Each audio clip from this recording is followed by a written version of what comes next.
Welcome back, everyone, to the Alive with Courage podcast. I'm here with Mark Grundin, Vice President of Mobilization and Church Partnerships with Faith-Driven Entrepreneur. Yeah. And super excited to have you, man. Man, Seth, it's great to be here. I'm excited for this. This is going to be fun. Love it. Well, Mark, we're going to get to Faith-Driven Entrepreneur and all the good stuff that you are up to with that amazing organization. But I'd love to just get a sense for your origin story, like where your life took flight and how things started for you. Yeah, well, I come from a rural beginning, and that's in a small rural Wisconsin town, fourth generation to grow up in my family home. So it's like German immigrants. We moved in, we stayed there, and everybody else is just like us there. But really early, the adolescent elements of our life can be really forming to who we become, and it was for me. So my church, I came to faith. I grew up in a Christian home. And really, my faith started coming alive for me personally in my adolescence and on a winter camp retreat. And that kind of kicked off this youth group I was a part of, started going on these mission trips. And we're now based here in Southern California. But for me, I was up in just outside in Madison, Wisconsin, in southern Wisconsin.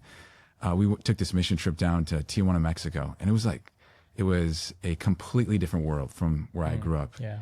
And really just shattered a lot of my understanding of the world in such a great way. And just being able to be in that cross-cultural setting, having other believers that you share so much with and yet are so different. And I became what I called a mission trip junkie. So that became the first summer of 9 summers in a row where I spent 8 to 11 weeks overseas somewhere in the world. By the time I was 20, I'd been to 25 countries, been to over 45 now. And in that 9-year period, it was really, soul shaping for me to understand the world and how big it is, how amazing it is, how many different things are going on, and how, the story of what God is doing amongst people everywhere is very similar, and it's very inspiring. So that was a background that I think I'll lean into. And when you're adolescents, your youth pastors on these mission trips, your ministry leaders are these guys that are really intentional in speaking encouragement into your life. So I had this natural desire to go into ministry. So I went to school to be a pastor. In my undergrad, met a woman who became my wife, who wanted to marry a pastor. So it was all going to work out. And I spent a year in a church plant. This was before I got married, in a church plant in Las Vegas.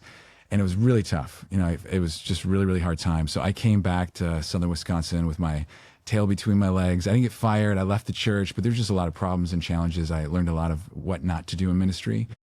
And then when I got back there, the Lord moved me into the marketplace. And in this, just very clear, there were opportunities to step into ministry roles at my church, but there was so much hesitation in my heart. And I knew that was from the Lord, even though I didn't understand it. And so I said, God, what do you want me to do if it's not that? And it was a pathway then that just opened up this world of sales and marketing. And in there, my heart was set alive. I don't know, like the old movie, it's the story of Eric Liddell and Chariots of Fire. And he says in that movie, he's like, when I run, I feel Lord's pleasure. And when I heard that for the first time, I was like, what does God care about competitive running? Like, really, honestly, what does God care? And how does this guy really feel the Lord's pleasure? And it was weird. I was selling flexible spending accounts, and yet I felt the Lord's pleasure in what I was doing. Yeah. And I had no category for what this was. I had spent 9 summers in explicit ministry where I was sharing my faith, with street evangelism, going, being very bold, became very comfortable with that environment. I tried to come back in a corporate setting and be able to share my faith. After hour drinks, it wasn't working. In the cubicle, everybody's listening, it's not working. So I found a lot of hard time. I found it very difficult to share my faith explicitly in those settings. And yet I found so much joy in what I was applying myself to. And I knew that was from God. So that kind of set me on this trajectory to figure it out. And I didn't have any mentors. I didn't grow up in a business family. My mom was a nurse. My dad was a teacher. All our families were family friends were tradesmen. And so I started going down this journey. So I went and got my MBA from a Christian university that had specifically this idea, this course called the Theology of Work. And it turned out to be the first business school that had this program. It's called Baki Graduate University. And it was transformative in my life. It was like, finally, I had this concept that actually work was made for, we were made for work. This is now a commonly understood concept, but Genesis 2:15, man was put in the garden to tend it and to care for it. And although creation was perfect. It was not complete. And God invites us into that story of co-creating with us, with him, to, see that garden build into a city, and to see humanity flourish, and to see people come alive. And so that was just kind of like a big story of mine. Part of this journey, I moved overseas. My wife was an international student, so we moved back to be with her. She comes from a business family. We moved there to be a part of that. And then I started my own business over there eventually. We spent 6 years overseas, and the last 3 years I was running my own company. It was a lead generation business helping tech startups in Southeast Asia move into a US market. Really exciting, a lot of fun. But as I was entering into that venture, my wife, who remember wanted to marry a pastor, when we got engaged, I was a pastor. By the time we got married, I was in business. And so it had been 11, 12 years at this time. Exactly right. She's like, Mark, are we ever going to get back to that? Bait and switch. Yeah, totally.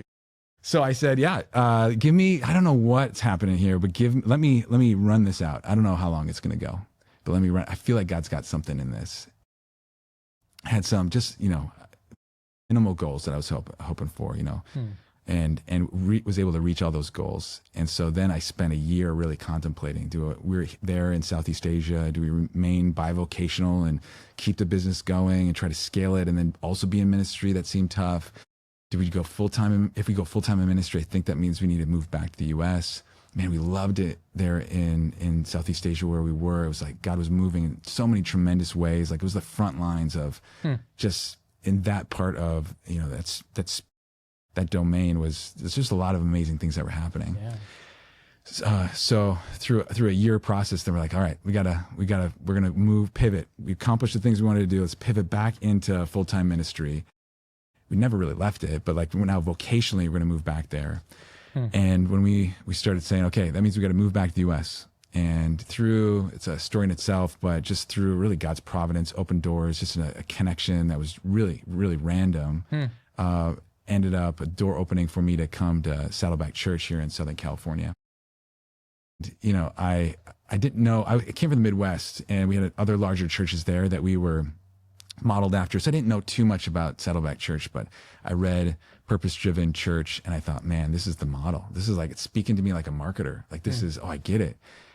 And so I thought, man, if I had an opportunity to serve under the leadership of this church, it would just be an amazing thing. So I did. I moved here, was a part of that church for 7 years.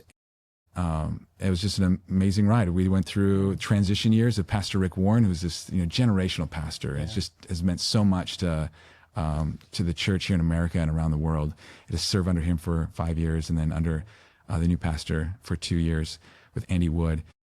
And in that time, I really brought my entrepreneurial kind of energy into that space and saw like opportunities, and just realized like, although I have a heart of a pastor, I have a mind of an entrepreneur, and I see opportunities that are emerging. And so what we did is like, we had this, so we saw like Chinese nationals, just this wave of immigrants that were moving in, and like 50% of a neighborhood directly across the street from our main campus, or our main location, was Chinese owned. And I'm like, this is an opportunity. So we, with a group of volunteers, we established what became the largest congregation of Mandarin speaking people in Orange County in just 3 years from when we began and how we grew it. It was just a really amazing journey. We did it again with the Persian community, the Farsi speaking community here. And then I was also involved in the marketplace ministry there, the church. And this is when it kind of like brings us up to today. Again, it was this journey of really wanting to encourage people that, hey, God is your work in your business is like the thing that God has for you. Like that is your ministry. I remember I was we were at like an outside church, so our foyer, or really it was our patio. And so I'm standing out there, and this gentleman comes up to me, and he's, he ran his own business, and I knew his wife, so I was trying to get to know him, and he started telling me his story. And it turns out he had a business that was really helping Boeing in their largest manufacturing company in the East Coast, and it's just doing some amazing thing. Like, and I looked at him like, you're one of the people that make the miracle flight happen. Like, what you do is amazing. I was just fascinated by his story and the trajectory of what he was doing.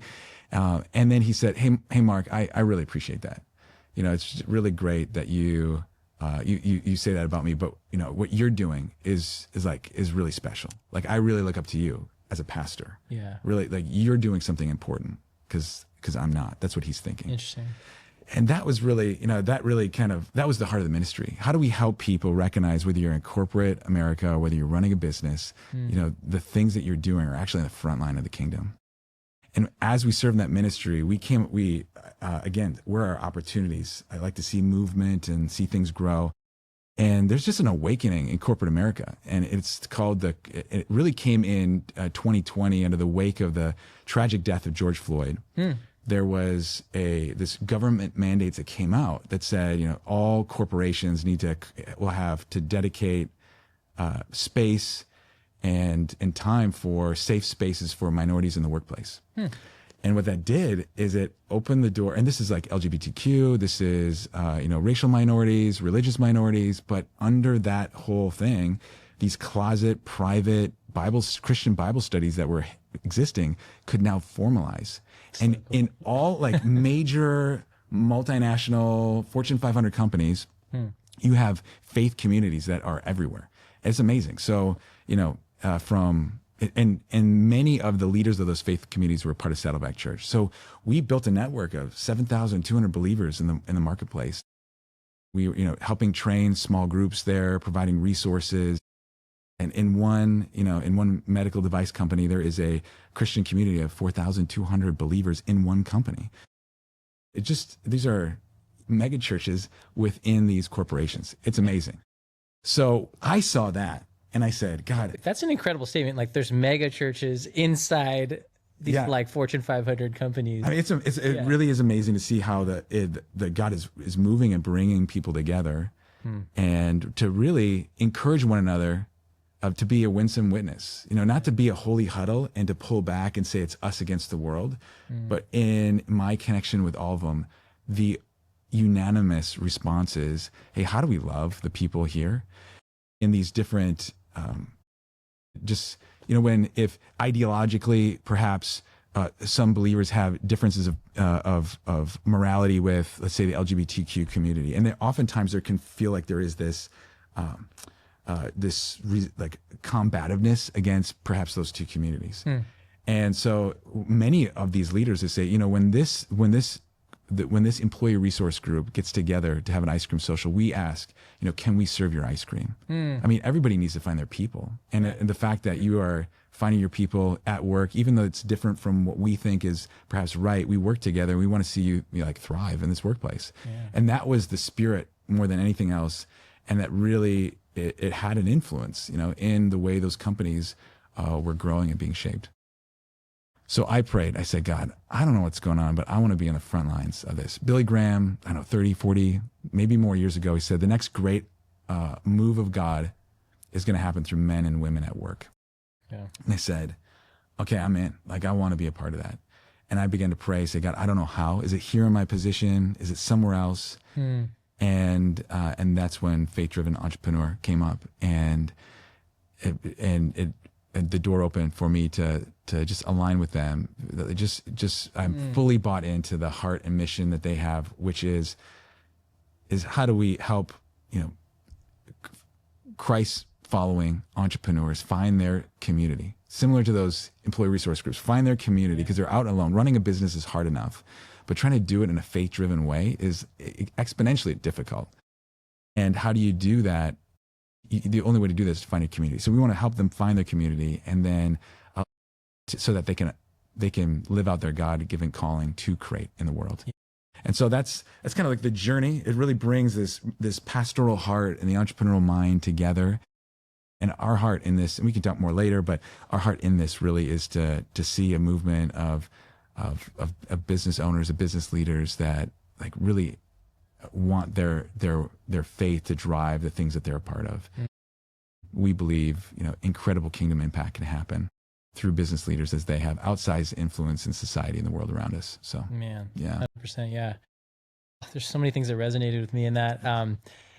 I was just thinking, I became an entrepreneur maybe 7-8 years ago, and it literally felt like for the first time I had found my tribe as well, but I named, it wasn't given a title or a group name yet. It was just sort of this ability to go live your calling and then actually go create it. And then what I found really quickly is like, I need God like more than ever, like in this endeavor, because I have no idea what I'm doing. And there's so many right turns and left, like 90-degree turns that I can't see around. And my faith became so much more alive and needed, like in the midst of this entrepreneurial journey. And I was really curious to hear, you know, with that entrepreneurial mind in a large established church, say like Saddleback, I'm curious, like, was that like an easy plug and play where they're like, we love your entrepreneurial mind. Like, what's your next idea for this month? Let's go get it. Or was it like how was the entrepreneurial mind received like in your church context? Yeah, there's the entrepreneurial spirit, you know, is quite large at Saddleback Church. Just, Okay. I mean, in the idea of the origins of this, you know, Pastor Rick, and just how it was so unique in the 80s, and just a lot of the different ministry tactics that they did. So it has a legacy of very creative ministries to do. Very cool. I think at the end of a season when there's a transition, there's a lot of stalls. There's a lot of questions of how do we make a transition well? Yeah. Is a transition actually going to happen? And then when the transition does happen, oftentimes there's a consolidation of looking, how do we, this is a huge church, and how do we bring greater focus? It's so easy over time for things to multiply, which had happened at Saddleback. And I think in a season of transition, there's a need to begin to focus and get greater clarity. And that was, and that's what was happening. So for myself, I found that it was not the season of a season of openness to creative new ideas. It was just not the right time. Yeah. And although who I am as a person fit, you know, very well with my prayers begin to say, okay, I have this creative quality, this ingenuitive ideation. Yes. I see opportunities. What kind of context can that really come alive in? As you know, so Well, I was just gonna say, I wonder if not most, but if a large majority of entrepreneurs in a church setting have challenge with that, like where they're kind of like in their chairs, like wanting to go ideate, create, and like bring 3 new things into, say, this church body that they're a part of, but like feel stuck or feel like it's not maybe the environment for that, or and so I don't know, do you encounter that with like entrepreneurs that are raring to go but like having a hard time finding application within, say, a church body or within a church movement? Is there a conflict there at all, or do you see it? No, so I think that's a great question, because I think on the congregant side, or the church member side of the conversation, it can oftentimes feel like closed doors, or a lot of no's, or resistance to creative new ideas. Yeah. On the flip side, on the pastoral side, the pastors are oftentimes, you know, under-resourced and overworked, and just feeling pulled in multiple directions. So a new idea is a far greater burden than it is excitement for what's happening. Yeah. So it is not necessarily that there's a resistance to the idea itself, but just in the sense of capacity. Yeah. So oftentimes when these new ideas are cheap. You know, there's so many ideas there's so many things that church could do. Yeah. What are the most important things it should do? And so I think that's where it comes along of where I think healthy partnerships need to begin to exist. For a faith-driven entrepreneur, we want to be the broker of those conversations. We want to set the table for an entrepreneur and a pastor to sit down together, to recognize, oftentimes with a senior pastor and an entrepreneur, that they are far more similar than they are apart. You know, they're leading teams of people. They're both solving their own problems before them. For one, it's wholeness. It is relational disconnection. It is spiritual growth and a spiritual need. And on the corporate side, it's an actual like legitimate problem that they are providing a product or a service to overcome and add value in somebody's life. Yeah. And so there is a sense of urgency. You know, they both have their, the financial constraints, all those things. What we want to do is set a table so those conversations can happen. And what I think when you're stepping into the world of the church, there is still a leader there. And that leader, who's the senior pastor, needs to understand that they have the ability to invite those ideas and at the same time not feel like they're obligated to commit to them. Oftentimes entrepreneurs are the best givers of a church. And there is going to be a tension when a giver of your church is offering an idea. If I say no to that, does that compromise, their sense of connection to this? Yeah. And so there's oftentimes a fear within pastors to engage those ideas because they don't want to unsettle something. So oftentimes they just kind of avoid those things. At the same time, pastors and churches are under-resourced. They oftentimes are very well trained in like theology and community, and have a heart to be able to have impact and reach, but oftentimes don't have the strategic prowess to be able to do that in an efficient and effective way. And so the minds of the entrepreneur are incredibly important, and it can be an incredible multiplier for churches and for pastors to extend the influence of their church and to make, a gospel impact and see kingdom advance in the cities that they're a part of. So those partnerships, incredibly important. Yeah. However, there is tension that exists. And so if an entrepreneur is in those chairs or the pews and they have like, man, I'm busting with ideas, my advice is twofold. One, come alongside and encourage and try to see their ideas flourish and come alongside them to win that trust. Or if it is like you're just biting at, chomping at the bit, then feel the freedom to step outside the church and to build that thing, and then to find great ways to partner, possibly not, but to find those opportunities to partner and come alongside one another. It's so cool that you have both the pastoral side and the entrepreneurial side. You have been on both sides of that conversation. Yeah. So what a cool perspective and a way to hold that tension and facilitate that. I couldn't think of a better role for you to be just brokering these two really powerful forces, I think, for the kingdom, and just for what God is doing. And on that note, like powerful forces, we just did a study with Barna group last year.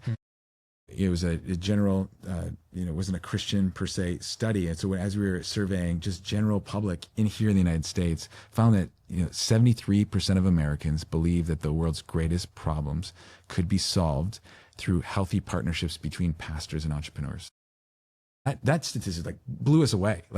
That there is an expectancy or a hopefulness in the role of the church within society, but coupled with the action-oriented posture of entrepreneurs. You think about our world today, where are we headed? Or who's standing behind the president in the inauguration? Who has the keys to the doors of power? It's the entrepreneurs in today's world. And so you look at whether it's, and forget about political affiliations, but you look at Bezos and Musk and Gates, and you think about how influential that they've been in society. We're in the era of entrepreneurs. People are in that same study, American public, they trust entrepreneurs, 9 times more than politicians. Sure, they're people that will do what they say and they're going to go after, most likely. So there's a higher trust of, okay, words are going to follow through with action. But they trust entrepreneurs 2 times more than pastors. That's insane. And when I reflect on that, and as we dig into the study and engage with different people, I don't really necessarily think it's that pastor's influence is on the decline as much as it is that the influence and respect that society has for entrepreneurs has increased. Yeah. And so pastors have this incredible asset, let's call it that, an incredible asset sitting within the pews of their church, which are entrepreneurs that oftentimes want to be activated, want to be invited in. And there is just this fumble of how to have that conversation. How can I engage? And I mean, you got these fast tempoed entrepreneurs, and you got these cautious, community oriented, grounded, pastors. And how do we bring those two together, even though their spirit and desire for impact and transformation is so the same? So there's so many things that connect there. But the opportunity for the church to rise up to be an influential, of seeing entrepreneurs not as part of their church, but as an extension of the leadership of their church. They're in places that pastors never will be able to get to. They're building businesses. They have financial incentive for the health and well-being of their communities that they're a part of, both for employment and for customers, if they're retail in particular. But they're invested in those. They're sitting on the Chamber of Commerce. They're networking with other well-resourced people to see the betterment of that community. They're the most engaged people of the community.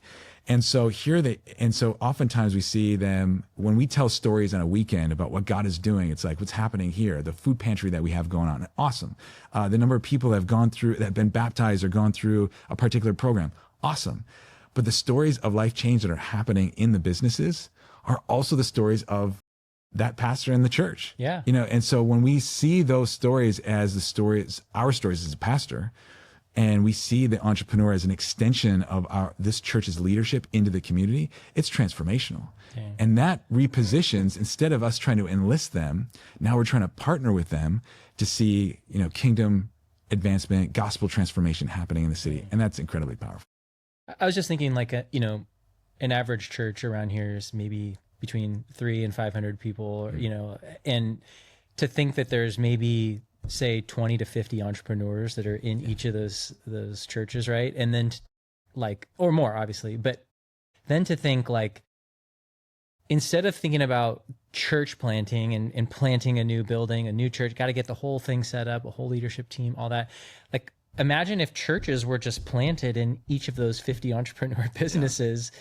And you have, like you said, some of these larger companies, there's mega churches, yes. 4,000 people within a company that are in Bible studies weekly, or they're meeting and figuring out how to advance the kingdom inside a company. I mean, that's the build. They already have the building. Yeah. They already have the leadership. They already have everything. It's already there. Yeah. It's just sort of activating the leadership in that, or almost anointing them in that way to go, hey, like you're just as much of a pastor as I am of this body. Like, you've got your body of 200 to 40,000 employees. Like, what would it look like to activate something like this? Yeah. I mean, it's really incredible, the potential that's there. Yeah, it really is. And I that's why we are excited at Faith Driven Entrepreneur, because that is even a church that has an average attendance of 300 people here in America. They have those entrepreneurs, and oftentimes we enlist them and engage them because of the financial need of the church. And would you be that gospel patron? Would you be that funder of this ministry? And so we provide, generosity in church leadership is a big thing now.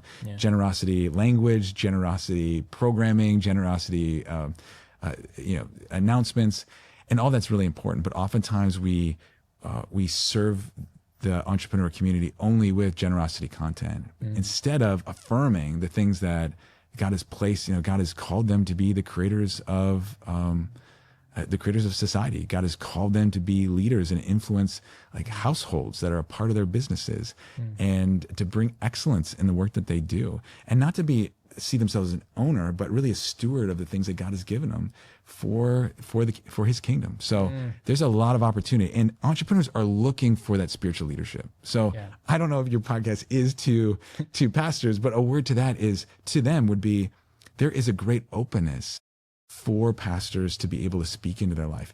And pastors are kind of, there is a mutual respect of one another of entrepreneurs. And there's also like an intimidation, because they both have their own vocabulary sets that they are very unfamiliar with. And so they both feel little in the other's presence. Interesting. A pastor feels little in terms of a successful entrepreneur who can talk about a P&L and has all their language to be able to talk about.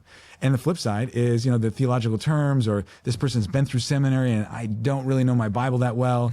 And so there is a intimidation to be able to engage that. But if once we recognize that both are intimidated and we just come humbly to the table, just excited to learn what God is doing in their life and what they're hopeful for, just tremendous opportunity can emerge from that. Yeah. That's so cool.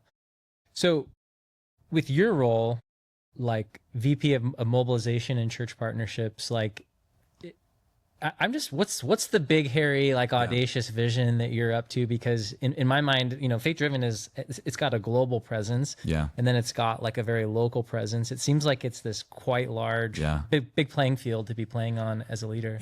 We want to see 3,000 churches a part of a network that are raising their hand and saying, we want to be the church for entrepreneurs in our city. Again, we go back to that statistic that, there's a society that is expectant and waiting for that partnership to happen. And so we want to see pastors raise their hand and say, this church, we're a church for entrepreneurs. Yeah. And we want to activate you and encourage you in that process. That's our big hope and our goal. We've been a ministry for 8 years now, so we're a younger ministry, relatively speaking. But we've had over 1.6 million downloads on our podcast in just the first 5 years of it running. We've had 30,000 people that are a part of our annual conference that's digitally distributed around the world, and then we've had 15,000 people go through our small group study. And so as we begin to find that success and people come to us, we thought, okay. As you grow, and any entrepreneur will recognize this, as your entity kind of takes form and begins to capture that proof of concept in your minimal viable product, and then you start moving forward, you have to continue refining what your mission is. And so are we a business capacity building entity as Faith Driven? Or do we want to help entrepreneurs become, successful in, launching a product and building teams and gaining capital and then, going to scale? All those things are very important. And a lot of people have a lot of questions. But what we realize, that's not us. There's a lot of great entities out there. What we want to stay in the lane of is a discipleship piece.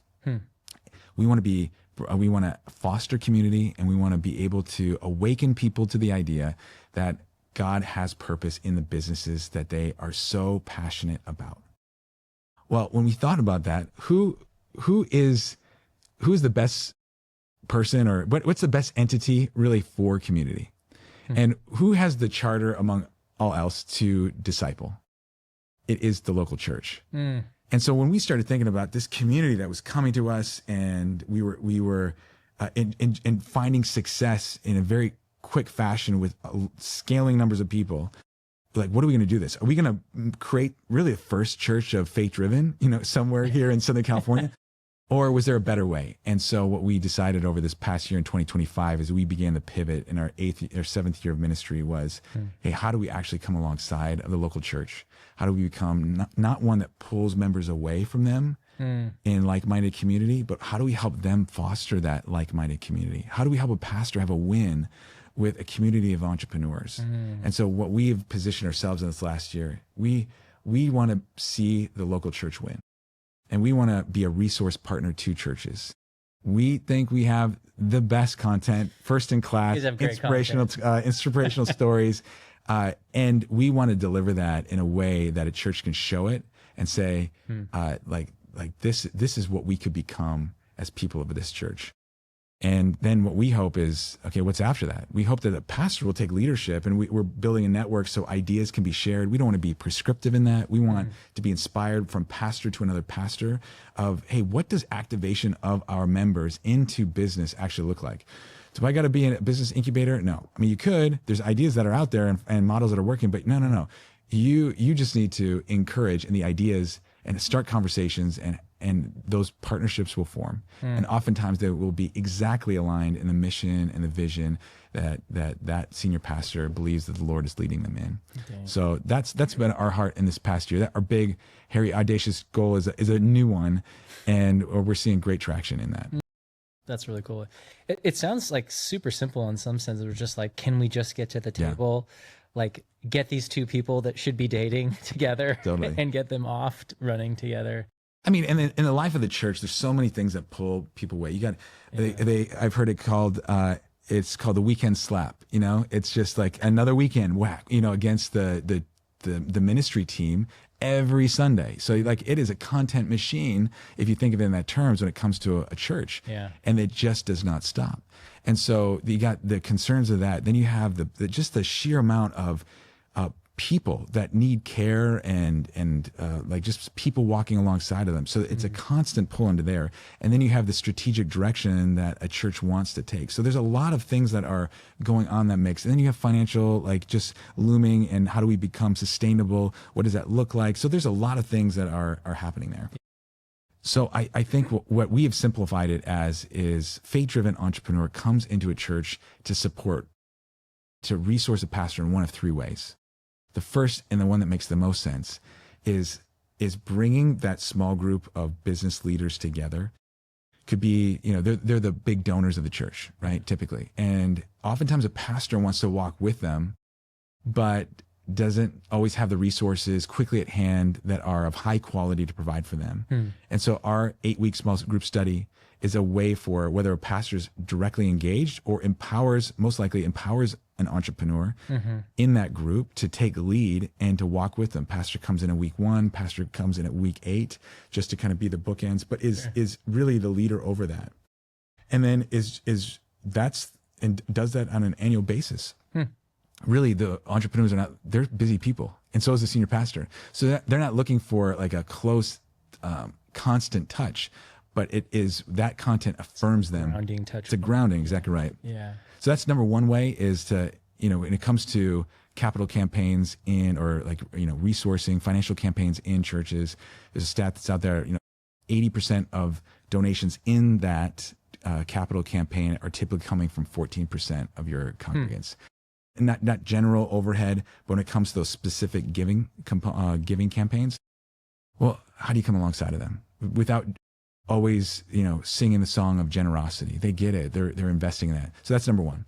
Number two is, oftentimes churches want to have an impact and reach the city, but how do they do that? Well, there are Christian entrepreneurs that exist within that small town to large city that are disconnected. And a way to reach out to them, and even those that are faith open, is to offer a faith-driven entrepreneur small group study, as it's bringing them together with a like-minded material to encourage them. So it becomes a really effective initial community impact tool for a very influential group of the city. And then lastly, third, is oftentimes it's a great onboarding with marketplace ministries. It gives people language, shared language. It gives them the vision of, hey, we are all called to create. We're not owners, but we are stewards. And how do we move from ownership to stewardship? How do we work with excellence? How do we have minister in word and in deed in the businesses that we're a part of? So how do we stay connected to a local church? All those are marks of a faith-driven entrepreneur. So that study and that annual conference kind of gives people shared language and inspiration. Hey, God is like in what we're doing. But Mark, not everybody that's in our church are entrepreneurs. Like there's people at work and all that stuff. And I think what's important is sequencing. If you begin with everybody in mind and everybody that works, you'll lose the entrepreneur. They'll show up there and they'll look around and they won't see their people. But if you begin with the entrepreneur, then you'll get everybody. So what's important is leading with that, and leading with the message of entrepreneurship is this aspirational idea. And it connects with everybody that does work. Everybody, especially in the world of technology and AI and advancement that we're seeing happen, this entrepreneurial creative mind is necessary. So it becomes a great onboarding tool into a marketplace ministry as it shares, general faith and work concepts, but in a way that can connect with leaders and those that will really be the programmers of that marketplace ministry. Yeah, it's interesting because we're in the process of starting a workplace ministry at our church, and we've talked a little bit about this, but volleying that idea of starting with the entrepreneur as a way of, and as I hear you, I'm like, gosh, it makes so much sense, because if you start with the entrepreneur, you'll start with a very activated, leader focused, like we will create this thing for the masses that are in our church, versus the other way around, where it's like, if it's all are welcome that work, it can be tough sometimes to find the leadership to sustain it, Entrepreneurs are ones that are going to see, they're problem solvers. They are wanting to make transformational impact. That's what really defines and drives individuals that find themselves in that calling. And so if you bring them together, it won't stay a holy huddle. It won't stay an exclusive club. They will see the great need, and like you're saying, they'll be the ideators. They'll be the implementers. They will be the energy. Oftentimes they'll be the ones that are resourcing it. And so it'll take that lift.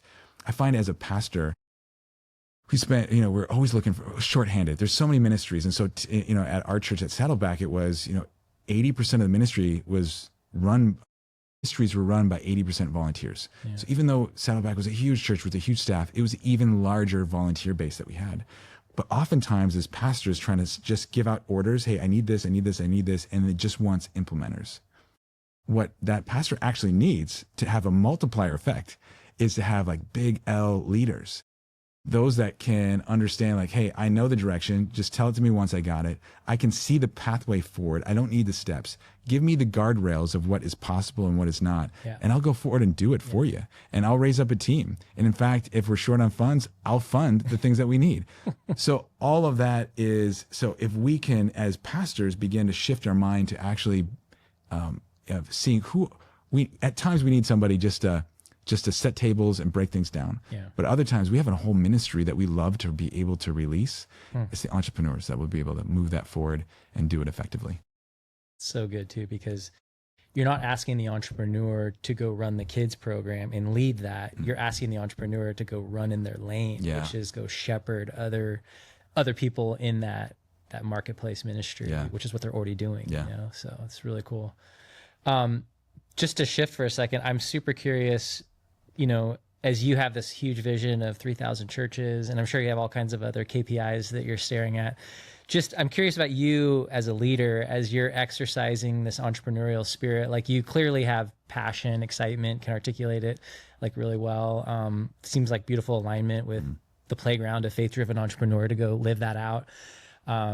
Just curious, like, what are some of the gaps like you as a leader are facing, like as you're staring at this beautiful mountain that you want to see built and shining and bright, you know, like how's it going? How are you doing? Yeah. Personally, behind the curtain, the challenge with any scale is scale just brings a new set of problems and challenges that are good. These are good challenges to have. And so what we found here at Faith Driven, we're in the second month of 2026, so in February right now.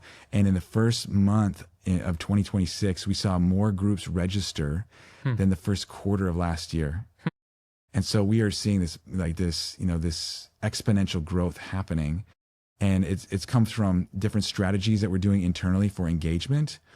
And these are churches that are engaging. And we are also seeing not only strategies that are doing, but we're also seeing an awakening. Like we're hitting something that God is already moving in, and we're joining him in that. And there's an awakening of like an openness that, we want to be that. And so let's explore it together.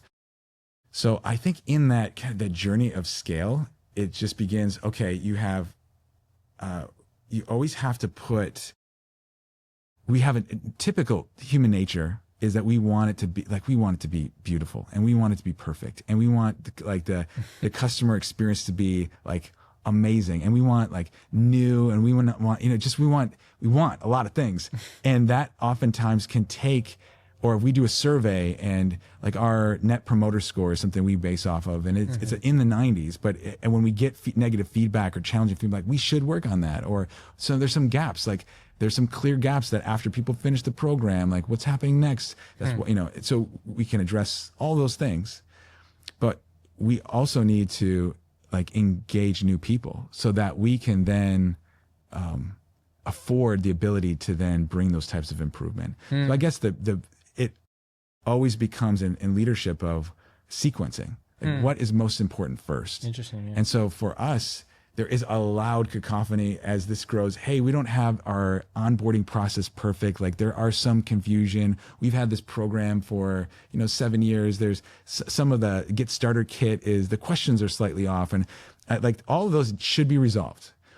But we need right now, we're entrepreneurs. We need to forge forward and not ignore that, but recognize, hey, where does it fit in priorities?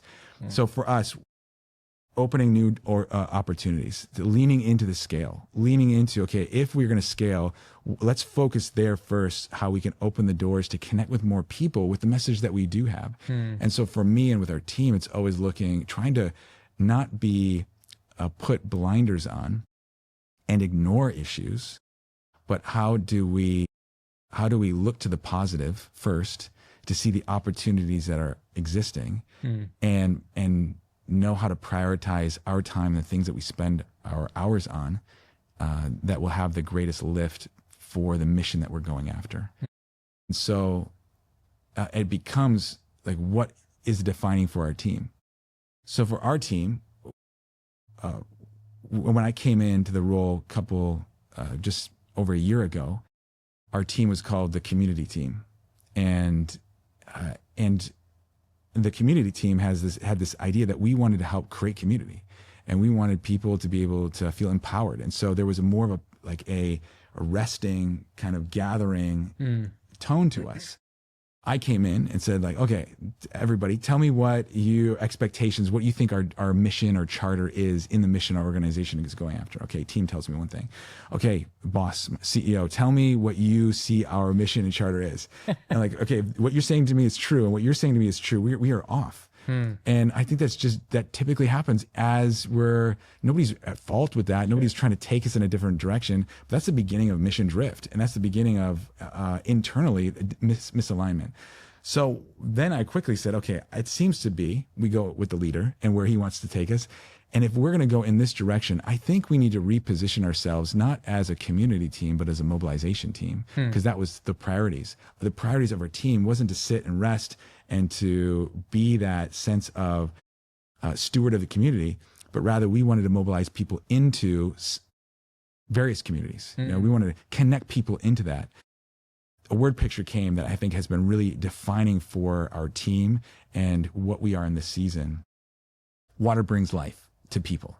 And so there are two types of water. One is a river and another is a well.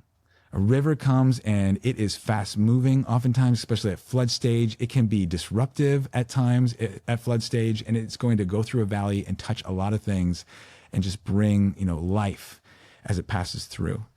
A well, though, is something that's going to establish a community. You're going to go deep with that. It brings stability, continuity. It allows people to exist for long periods of time together in one place.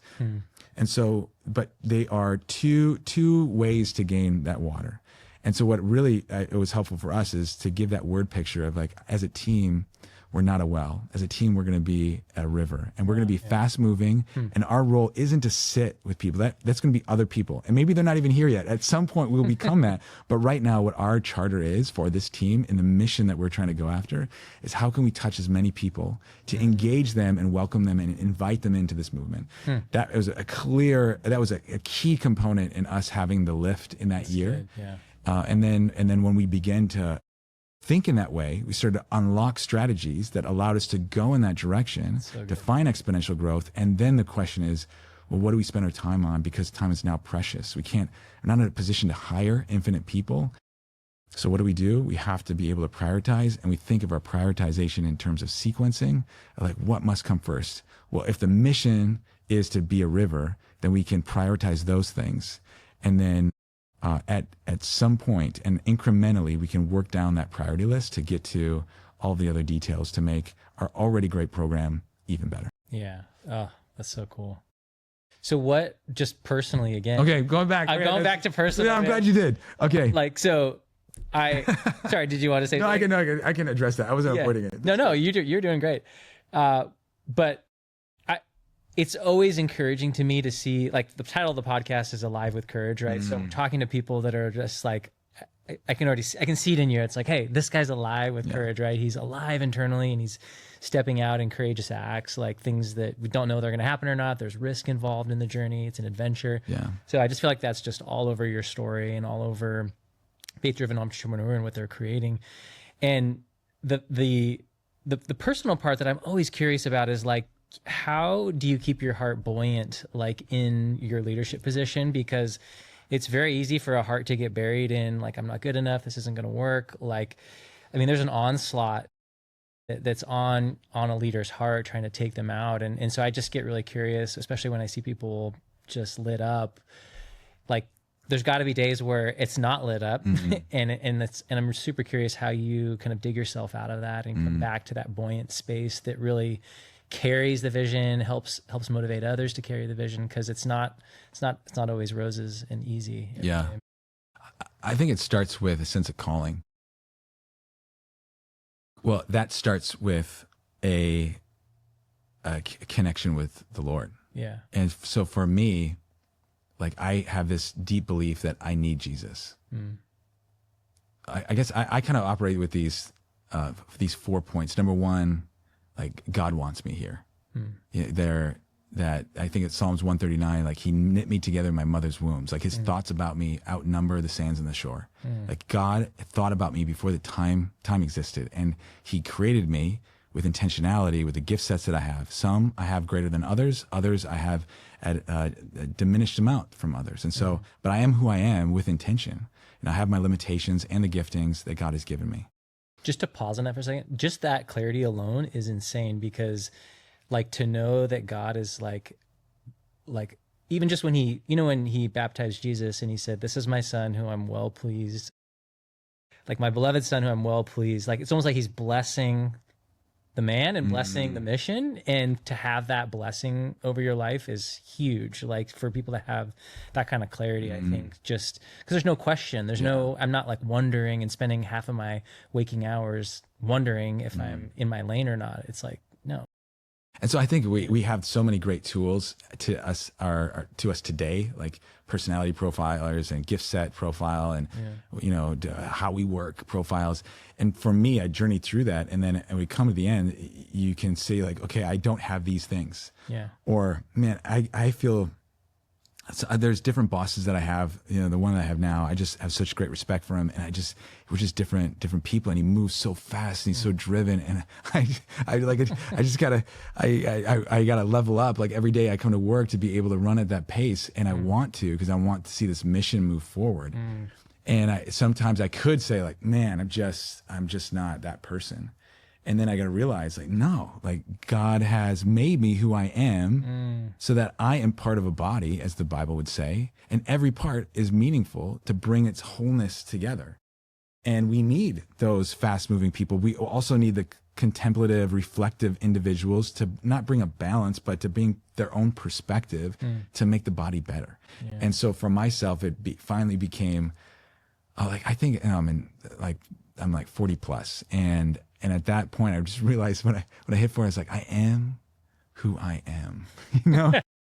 There's things that I can incrementally improve, and like I can be better every day, and all those things. But really, I can't become something I'm not. Yeah. And I think only in recent years that I accepted, okay, this is who I am, and I can't be that, even though I really like that, and I can't be that, even though that's so fun and that would be really cool. And I'm trying to be maybe both, but I'm struggling. And finally, when I embraced, okay, this is who I am. Okay, this is who I am. Second thing that leads off of that point is God has our path made for us. And, it's Ephesians 2:10, we were created in Christ Jesus to do good works prepared in advance for us to do. And it starts with like, we're his masterpiece. So we take this like this amazing creative that he knit us together. We're his masterpiece. And then with that masterpiece, he has good works prepared for us to do. So he's got a path for us. So how do we figure out that path? And that's a big struggle for my whole life. People like at the end, hindsight, we can say like, oh, like you got a great story, Mark, like business, ministry, and now it ends up there. Well, until we ended up here, there's a lot of struggle, of like, God, what are you doing with my life? Like you take me in this overseas, you take me in this journey along like entrepreneurship, yet you give me a spouse that wants me to pastor and pull me out of that. And then we settle, it could feel convoluted and feel start and stop. It can feel all these things, but there's this faith that, okay, God has this plan that's marked out for me. And I can either, and Jesus says, I'm the way, the truth, and life. Like he wants to be the way, a relationship with him. He wants to, it's not a plan that we can go like find. It's a relationship that we go walk with. And so when we start walking with that, and we believe that we can trust him, it can carry us through the difficult times. He can carry us through those times we get pressed up to the limit. Like, God, okay, do you want me out of this? Like this business, I felt was something that you put on my heart, but like the financial model is not working right now. Like, so I got to just give it up to you. Yeah. Oftentimes God gives clarity on the backside or he opens a door and financial things happen, So he wants to be able to walk with us. And I guess, I'm kind of convoluting my 3 points, but I realize that in and of myself, I'm going to screw up my life. And I need Jesus. I know that my motivations, time and time again, left to myself, when I untether myself from him, they become self-seeking, self-serving, like the motivations become about me and they ruin me. And so I have to remain tethered to him. You know, it's the whole idea of abiding. You know, I'm the way. Jesus is the way. And so then when we walk through these hard times, then we don't feel like, God, am I missing something? Am I off? No, like we can embrace the hardship because we know there's something good for us in it. And so in these seasons of, I call them my dark days, and there are seasons of them that come, I pray and I say, God, what's my assignment for today? Like I like that language for myself. Calling is something lifelong, but oftentimes it's brought together, I have found, through various assignments. And in those dark seasons, there's an internal assignment that God is doing in our life that he wants us to lean in on and to embrace. And there's also an assignment for those that are around us and who we're influencing. And so there is always an assignment that he has for us. And oftentimes we don't know what that assignment was until we get through it, that season, and we reflect back whether we were faithful to that or not. And when we walk through that, and we're like, and we don't know what we should be doing, if we're walking with the Lord along the way, we're going to be doing exactly what he needs us to do. We don't have to have it figured out. He's going to take us along that step. And then when we get through that season and look back, we're like, God, that was exactly, if I was to write my own script, I would have written it exactly that way. You're brilliant. Yeah. But Mark, what if I screw up? Like, what if I walk it? What if I'm untethered? You know, it's like the Lord reshuffles the deck every time. What he's looking for is a heart for surrender. He's going to redeem every issue. He's going to take the negativity that we welcomed into our life and redeem it to be a part of the story and the path that he wants us now to then walk on. And so it's never too late to be able to say, all right, Jesus, I need you. And especially in this business, can you show me the way? Yeah, that assurance of those 3 points is so big, especially for the heart of an entrepreneur that's like carving, creating new trail, and creating for the first time so many beautiful things. I'll just end with this on that point. It's like, I pray for my team when it's like annual review, and I say to them, and I have these one-on-ones, and I have my prayer when I'm with them. I just pray that God, you would renew their sense of calling in this season. God, renew my sense of calling for what, like, do you want me here? Like, my perspective is, I don't want to have a plan and invite God in to bless it. God, I want your plan. John 10:10, like it's the thief that comes to steal, kill, and destroy, but you're the one that Jesus comes to say that Jesus comes to give us life and life to the full. God, I want your life. And so I want what you want, and like, show me the way.